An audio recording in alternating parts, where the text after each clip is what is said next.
ये रहा हरिद्वार का रेलवे स्टेशन और मैं आ चुका हूँ बाहर। इस टाइम मैं हूँ 4 धामों में से एक धाम यमुनोत्री धाम में। इस टाइम मैं हूँ गंगोत्री धाम में। मेरे बैक साइड में है बद्रीनाथ धाम। मेरे साथ करिए बाबा केदारनाथ धाम के दर्शन। कहते हैं 4 धाम की यात्रा नसीब वालों को होती है और जिसने ठान लिया उन्हीं के नसीब में ये यात्रा होती है। यमुनोत्री के दर्शन करके गंगोत्री को जाना, गंगा के जल को लेकर केदार बद्री जाना, कठिन चढ़ाई चढ़ के बाबा के दर्शन को करना। बद्रीनाथ में बद्री विशाल की जय जयकार, बोलो बद्री विशाल की।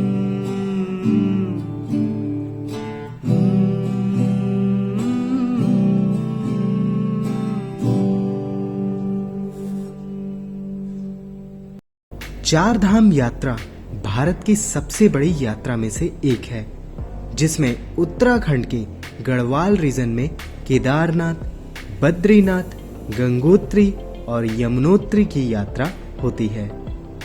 लेकिन इस यात्रा को छोटा 4 धाम यात्रा के नाम से भी जाना जाता है, क्योंकि 4 धाम की एक और यात्रा होती है जिसमें बद्रीनाथ, द्वारका, जगन्नाथपुरी, रामेश्वरम जैसे पावन स्थल शामिल होते हैं। हालांकि इस वीडियो में मैं छोटा 4 धाम यात्रा के बारे में बताने वाला हूं। 4 धाम यात्रा की शुरुआत होती है यमुनोत्री से, फिर गंगोत्री और गंगोत्री के बाद केदारनाथ और लास्ट में बद्रीनाथ। लेकिन सही मायने में तो यात्रा की शुरुआत होती है हरिद्वार से, क्योंकि यही बेस पॉइंट होता है और यहीं से सारे साधन मिलते हैं। और कहते हैं हरिद्वार में ही स्नान करके यात्रा की शुरुआत करनी चाहिए। वैसे इन चारों धाम की मैंने अलग अलग वीडियो बना रखी है, जिसकी लिंक डिस्क्रिप्शन बॉक्स में है। हरिद्वार से निकलने का टाइम आ चुका है, सुबह हो गई है, 6:30 बज रहे हैं सुबह के। आधा घंटा लेट हूँ। ये यहाँ पर श्री सूत्रे शाह धर्मशाला है और स्टेशन से लगभग आधा किलोमीटर की दूरी पर ही पड़ता है, तो यहाँ पर आके स्टे कर सकते हैं। बाकी कॉन्टैक्ट नंबर मैं डिस्क्रिप्शन बॉक्स में क्या दूँ, यहाँ पे आप देख सकते हैं और बुक कर सकते हैं। काफ़ी जेन्युइन रेट पे आपको यहाँ पे 500 रुपये में नॉन AC रूम आपको मिल जाएगा यहाँ पे। काफ़ी जेन्युइन प्राइस है। 4 धाम के लिए सबसे पहले यमुनोत्री जाना होगा, जिसके लिए हरिद्वार रेलवे स्टेशन के बाहर से डायरेक्ट बस आपको मिल जाएगी। लेकिन पहले दिन आप बरकोट तक पहुंचेंगे और वहीं स्टे करेंगे। तो अभी पहुंच चुके हैं बरकोट में, और बरकोट में आपको कई सारे यहाँ पे होटल्स वगैरह दिखेंगे। यहाँ पे मैंने अभी पूछा है तो 1500 से 2000 रुपए की रेंज का यहाँ पर होटल वगैरह मिल रहा है। दूसरे दिन आप बरकोट से जानकी चट्टी तक जाएंगे, जहां आप 5 से 6 किलोमीटर की पैदल यात्रा के द्वारा यमुनोत्री धाम तक पहुंचकर दर्शन करेंगे। यमुनोत्री धाम पहुंचने में मुझे लगे 3 घंटे 10 मिनट। रास्ते में ट्रैफिक था, भीड़ भाड़ थी, कीचड़ था, तो प्रॉब्लम रास्ते में हुई। लेकिन जब आप यहाँ पे पहुँचेंगे तो आपको लगेगा भीड़ कहाँ चली गई। मतलब आराम से दर्शन हो गया, मुश्किल से 1 मिनट लगा, आराम से सीधे मंदिर में पहुँच गए। कोई लंबी लाइन नहीं थी, कुछ नहीं था, तो बहुत ही आसानी से दर्शन हुआ। यमुनोत्री दर्शन के बाद शाम तक आप वापस बरकोट आएंगे और वहीं रुकेंगे। 4 धाम यात्रा की शुरुआत अप्रैल एंड या मई के स्टार्ट में होती है, जब हर साल अक्षय तृतीया के दिन गंगोत्री और यमुनोत्री के कपाट खुलते हैं। इसके हफ्ते भर में ही केदारनाथ और बद्रीनाथ के कपाट भी खुल जाते हैं, जबकि अक्टूबर या नवंबर में दिवाली के बाद मंदिर क्लोज हो जाते हैं। तीसरे दिन की यात्रा थोड़ी छोटी होगी और आप बरकोट से उत्तरकाशी का सफर करेंगे, जो केवल 82 किलोमीटर का सफर है। पर ट्रैफिक और खराब रास्तों की वजह से 4-5 घंटे लग सकते हैं। उत्तरकाशी में ही आज आप रुकेंगे। चौथे दिन आप उत्तरकाशी से सुबह 5-6 बजे गंगोत्री के लिए निकलेंगे और 12-1 बजे तक पहुंचकर दर्शन करने के बाद आप शाम तक वापस उत्तरकाशी आ जाएंगे। अभी मैं आ चुका हूँ यहाँ के घाट पर और ये आप देखो यहाँ पे कुछ लोग स्नान कर रहे हैं। प्रॉपर ये बना हुआ है जिससे किसी को कोई खतरा ना हो, जंजीर वगैरह भी लगी हुई है। और ये पूरा का पूरा यहाँ पर देख रहे होंगे गंगा नदी बह रही है। और मंदिर का कॉम्प्लेक्स अगर आप एक नज़र में देखना चाहते हैं तो यहाँ से पूरा आपको दिख जाएगा। और ये पूरा आप देख रहे होंगे पहाड़ वगैरह की रेंज दिख रही है। काफ़ी खूबसूरत दृश्य है यहाँ पर। खूब सारी फ़ोटोज़ वगैरह भी क्लिक करवाएं और इन नज़ारों का भी आनंद लें। इन 4 दिनों में आप 2 धाम के दर्शन कर लेंगे और अब शुरुआत होती है बाकी के 2 धामों की यात्रा की, जिसकी दूरी काफी ज्यादा है। ऋषिकेश के डी क्वीन से अब मैं जा रहा हूँ और यहाँ पर जो स्टे है बहुत ही लाजवाब रहा। यहाँ के जो रूम्स वगैरह ये कलरफुल, यहाँ पे खूब सारी पिक्चर्स वगैरह क्लिक करवाई और काफ़ी मज़ा आया यहाँ पर स्टे करने में। और अगर यहाँ पर आप स्टे करना चाहते हैं तो डिस्क्रिप्शन बॉक्स में मैंने कॉन्टैक्ट डिटेल्स वगैरह दे दी है, कैसे बुक होगा वो सारी चीज़ें हैं। और इसकी सेपरेट वीडियो भी बनी है, वो भी आप देख सकते हैं मेरे यूट्यूब चैनल पर। उत्तरकाशी से अब 5वें दिन आप केवल रोड जर्नी करेंगे और पहुंचेंगे रुद्रप्रयाग तक, जहां रुद्रप्रयाग में ही आप स्टे करेंगे। रुद्रप्रयाग छोटी सी शांत जगह है जहां शाम को आप यहां के अलकनंदा और मंदाकिनी नदी के संगम स्थल पर जा सकते हैं। रुद्रप्रयाग की ये रही मार्केट। छोटी सी मार्केट है लेकिन आपको काम की चीज़ें मिल जाएंगी, खाना पीना रहना, ये जो बेसिक नीड है वो आपको यहाँ पे मिल जाएगी। थोड़ी बहुत शॉप वगैरह भी है कपड़ों की, बट छोटी सी मार्केट है, ज़्यादा एक्सपेक्ट यहाँ से ना करें। रुद्रप्रयाग से 6वें दिन की आपकी यात्रा काफी खूबसूरत होगी, जहां आप निकलेंगे सोनप्रयाग के लिए, जहां रास्ते में ठहर ठहर के चलने का जी करता है। रुद्रप्रयाग से सोनप्रयाग की दूरी केवल 72 किलोमीटर है और रास्ते भी अच्छे हैं। और सुबह 6-7 बजे निकलेंगे तो दोपहर तक सोनप्रयाग भी पहुंच जाएंगे। और इस जगह से आपके सामने आते हैं 2 ऑप्शन। या तो आप सोनप्रयाग में ही रुक जाएं, जहां काफी सारे होटल्स हैं और सभी तरह की सुविधाएं भी हैं, या फिर आप और आगे 50 रुपए की शेयरिंग जीप बुक करके गौरीकुंड तक चले जाएं, जहां रहने के लिए लिमिटेड होटल हैं और सीमित संसाधन। लेकिन मेरी राय के अनुसार आपको गौरीकुंड तक ही पहुंच जाना चाहिए, जिससे अगले दिन की शुरुआत समय पर हो, क्योंकि अगला दिन बहुत ही थकावट भरा होगा। 7वें दिन गौरीकुंड से यात्रा की शुरुआत सुबह 5 बजे ही कर देनी होगी, क्योंकि गौरीकुंड से केदारनाथ धाम की 16 किलोमीटर की ट्रैक होती है और ये पैदल रास्ता भी कई बार घोड़ों के ट्रैफिक से भरा होता है। और यहाँ से पिट्ठू, पालकी, घोड़े के द्वारा भी आप धाम तक पहुँच सकते हैं। बहुत ज़्यादा लोग यहाँ पर आए हैं और ये अभी सुबह के 6 बज रहे हैं, तब ये हाल है। और सुबह सुबह ही चूँकि यात्रा करते हैं लोग शुरुआत, तो इसलिए इतनी भीड़ होती है। और बाकी यहाँ से ये सब घोड़े वोड़े जाते हैं, पूरा अरेंजमेंट यहाँ पर है। ये खूबसूरत वैली का व्यू। इस पूरी ट्रैक में आपको पूरा दिन लगेगा और शाम 4-5 बजे तक आप केदारनाथ धाम तक पहुंच जाएंगे, जहां स्टे के लिए भी सुविधा है और शाम को आप केदारनाथ धाम में दर्शन भी कर सकते हैं और एक स्पिरिचुअल समय गुजार सकते हैं। बाबा केदार ने इतने करीब अपने बुलाया, इसके लिए बहुत बहुत धन्यवाद। और बहुत ही अद्भुत फील हो रहा है यहाँ पर भगवान के धाम में आकर। क्या खूबसूरती है, क्या प्राकृतिक दृश्य है, देख के मन खुश हो जाएगा। यहाँ पर ज़रूर आएँ, दर्शन करें। और ये ऐसा धाम है जो 4 धाम में से एक है और आपका जीवन सफल कर देगा। जय भोलेनाथ। जबकि अगले दिन सुबह यानी कि 8वें दिन आप एक बार फिर चाहें तो दर्शन कर सकते हैं।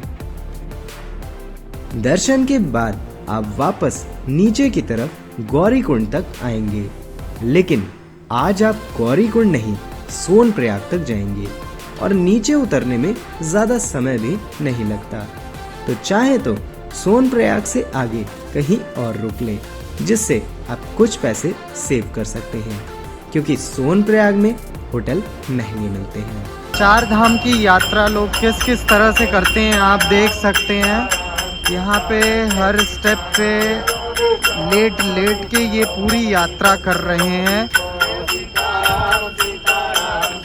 मतलब हम तो गाड़ी से और किस किस तरह से करते हैं, लेकिन यहाँ पर आप देखें एक लोग हाँक रहे हैं पंखे से। हरिद्वार से आप लोग आ रहे हैं? मध्य प्रदेश से इसी तरह से आ रहे हैं? अच्छा, कहाँ तक जाएंगे? बद्रीनाथ? केवल बद्रीनाथ करेंगे? केवल बद्रीनाथ करेंगे। मध्य प्रदेश में कहाँ से? मुरैना से। मुरैना। 9वें दिन आप चाहें सोनप्रयाग रुके हो या उसके आगे कहीं भी, आपको एक पूरे दिन का सफर करना होगा। आपको थकावट भी फील होगी, क्योंकि लगातार आप कई दिनों से सफर कर रहे होंगे। लेकिन बद्रीनाथ धाम के दर्शन के लिए आपको आज जोशीमठ पहुंचना होगा, जहां शाम को पहुंचकर आप स्टे करेंगे। 10वां दिन आपके लिए सबसे खास होगा, क्योंकि बद्रीनाथ जी के दर्शन करते ही आपके 4 धाम की यात्रा पूरी हो जाएगी।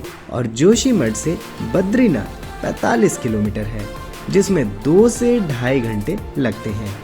और बद्रीनाथ में ना आपको ज्यादा चलना होगा और ना ज्यादा इंतजार करना होगा। बस दर्शन की लाइन में लगना होगा और थोड़ी ही देर में बद्री विशाल के दर्शन हो जाएंगे। बद्रीनाथ जी के मंदिर के बाहर का ये व्यू है। ये जो लाइन लगी है, इसके अंदर बाहर से यहाँ से डायरेक्ट आप नहीं जा सकते हैं, पीछे से लाइन लगती है लंबी सी, वहाँ से जा सकते हैं। और ये मंदिर खूबसूरत सा आप देख रहे होंगे और भीड़ भाड़ अभी दिख रही है, लेकिन इजली दर्शन हो जाएगा। 10 दिन में आपकी 4 धाम की यात्रा हो जाएगी। कभी थकावट होगी तो कभी परेशानी भी आएगी, पर 4 धाम की यात्रा करके आपको भगवान के बीच होने का एहसास होगा। और शुभ अंक 11वें दिन आप जोशीमठ से वापस हरिद्वार में आएंगे। और कहते हैं कि एक बार फिर आपको यहाँ डुबकी लगानी होगी। 4 धाम की यात्रा के दौरान मौसम की वजह से आपका प्लान आगे पीछे हो सकता है, पर आपको वापस अपने प्लान तक पहुंचने के लिए किसी दिन ज्यादा या कम जर्नी करनी पड़ सकती है।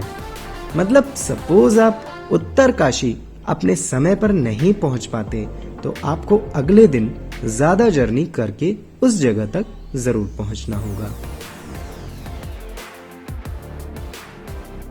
4 धाम की यात्रा में समय का खास ख्याल रखें और हर दिन की शुरुआत सुबह 4 बजे हो जानी चाहिए। और वैसे भी भगवान के दर्शन के लिए तो ब्रह्म मुहूर्त में ही उठना चाहिए। यात्रा के दौरान नींद की कमी होना जायज है, पर जरूरी है कि आप अपनी आंखें ज्यादा खुली ही रखें, नहीं तो बहुत से खूबसूरत व्यूज मिस हो जाएंगे। वैसे इस यात्रा में 6 घंटे की नींद बहुत है और वो आपको कहीं न कहीं मिल ही जाएगी। मेडिसिन्स, गर्म कपड़े, gloves, winter cap, raincoat, dry fruits, toffee, chocolate, sunscreen, cold cream, अच्छे जूते, light packed food, juice, torch, power bank इत्यादि अपने साथ जरूर रखें।